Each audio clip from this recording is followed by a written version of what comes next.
बिस्मिल्लाहिर्रहमानिर्रहीम। अस्सलाम वालेकुम नाज़रीन, आप यूट्यूब चैनल देख रहे हैं। मैं इमरान खान हूँ। कुछ अहम खबरें हैं, मैं आप तक पहुँचाता हूँ। आज के दिन बड़ा अहम है और आज के दिन की अहमियत जो है वो सुप्रीम कोर्ट ऑफ पाकिस्तान में है। 4 रुकनी बेंच, यानी एक बेंच जो है वो टूट गया इसलिए कि एक मुअज़्ज़िज़ जज जो हैं सुप्रीम कोर्ट ऑफ पाकिस्तान के, उन्होंने अपने आप को उस बेंच से अलग कर लिया।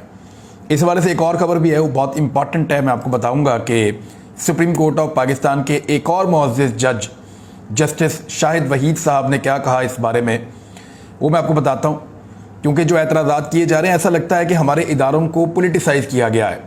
सियासी जमातों ने दबाव डाल डाल कर जो आइनी इदारे हैं उनके अंदर दरारें पैदा करने की कोशिश की है। यानी अगर पीडीएम की जमातें इस वक्त इलेक्शन नहीं लड़ सकती तो इसमें सुप्रीम कोर्ट ऑफ पाकिस्तान का क्या कसूर है? अगर पीडीएम की जमातें इस वक्त इलेक्शन नहीं लड़ सकती तो उसमें आईने पाकिस्तान का क्या कसूर है? अगर पीडीएम की जमातें इस वक्त सहूलतकारों के साथ मिलकर भी, हैंडलर्स के साथ मिलकर भी और एस्टेब्लिशमेंट के साथ मिलकर भी अवाम में जाने से डरती हैं, तो इसमें पाकिस्तान के आइन का, कानून का, इदारों का, अदालतों का क्या कसूर है? ना पाकिस्तान के लोगों का कोई कसूर है। लिहाजा वो इलेक्शन से भाग रहे हैं और जो उसकी खराबी है वो इदारों के अंदर जा रही है। मिसाल के तौर पे एक जज साहब के अलग होने के बाद अब 4 रुकनी बेंच आज समाअत करेगा। बेंच क्या होगा वो आपको पता चल जाएगा थोड़ी देर के बाद, जब आप ये वीडियो सुनेंगे उसके बाद ये इत्तलात आपके सामने आ जाएंगी। और जस्टिस शाहिद वहीद साहब ने एक बड़ा इंपॉर्टेंट स्टेटमेंट दिया। ये भी सुप्रीम कोर्ट ऑफ पाकिस्तान के जज हैं। उन्होंने कहा कि जजेस बेंचों की तश्कील के हवाले से एतराज़ नहीं कर सकते। ज़रा गौर से सुनिएगा कि कोई जज जो है वो बेंच की तश्कील के हवाले से एतराज़ क्यों नहीं कर सकता, इसके बारे में जस्टिस शाहिद वहीद साहब क्या कह रहे हैं। उन्होंने ये कहा कि जजेस बेंचों की तश्कील पर एतराज़ नहीं उठा सकते। अगर वो ऐसा करेंगे तो वो शिकायत कुनिंदा बन जाएंगे और उनके लिए केस सुनना मुनासिब नहीं होगा। यानी वो एक पार्टी बन जाएंगे। अगर जज बेंच की तश्कील पे एतराज़ करेंगे तो वो एक तरफ की पार्टी के साथ खड़े हो जाएंगे।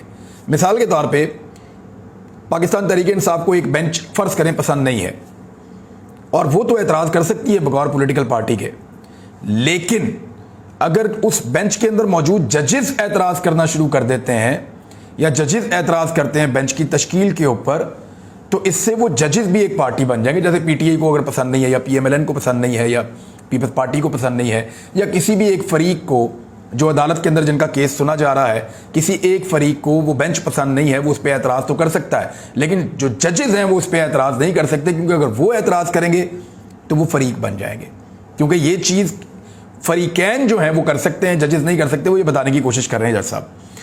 उन्होंने कहा कि ये Pakistan medical and dental council जो है, ये जो पाकिस्तान के अंदर जितने भी मेडिकल कॉलेजेस वगैरह चलते हैं वो इसके ज़ेर निगरानी चलते हैं और सेहत के हवाले से बड़े अहम काम ये करता है Pakistan medical and dental council कि 2018 के ज़ाब्ते से मुताल्लिक अज़ खुद नोटिस केस के फ़ैसले में अपने इख्तलाफी नोट में उन्होंने ये कहा, जिसमें MBBS या BDS की डिग्री के हसूल के दौरान हाफ़िज़ कुरान उम्मीदवारों को 20%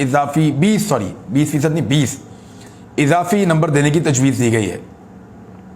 जस्टिस शाहिद वहीद केस की समाअत करने वाले 3 रुकनी खसूसी बेंच का हिस्सा थे और जस्टिस कादी फ़ाइद यसा साहब ने और जस्टिस अमीनुद्दीन खान साहब ने कहा था कि आइन ने चीफ जस्टिस ऑफ पाकिस्तान को यकतरफा सवाबदीदी इख्तियार नहीं दिया कि वो मुकदमात की समाअत के लिए फ़हरिस्त बनाएं, बेंच बनाएं या खसूसी बेंच तश्कील दें और जजों को मुंतखब करें। उनका ये कहना था और उनका 12 सफ़ात पर उनका एक नोट था जस्टिस कादी फ़ाइद यसा साहब का कि बसत एहतराम चीफ जस्टिस अपनी ज़ाती दानिश को आइन का मुतबादिल तसव्वुर नहीं कर सकते।